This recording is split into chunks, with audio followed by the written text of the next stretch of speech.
udah dikasih jalan masih ya nggak bener. Jalan dikasih.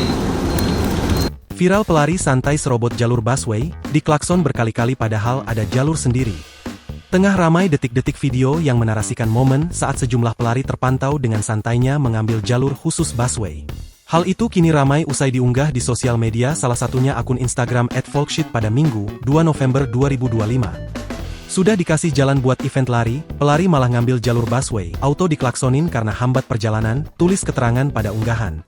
Pada unggahan, nampak perekam video menyorot momen saat ratusan pelari berkaos warna hijau terpantau mengikuti event lari. Namun, rupanya sejumlah dari pelari itu malah nekat berlari di jalur khusus busway, padahal panitia sudah menyediakan jalur tersendiri. Sontak saja, sopir busway yang geram segera mengklakson beberapa kali agar para pelari tersebut segera pindah ke jalur di sisinya.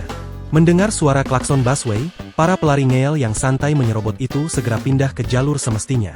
Usai ditelusuri, unggahan pertama kali dibagikan oleh akun TikTok @mesaragih0905 pada Minggu, 2 November 2025. Hingga berita ini dimuat, belum diketahui waktu dan lokasi kejadian dari video yang kini viral. Video yang berdurasi 1 menit ini pun kini ramai ditanggapi oleh warganet.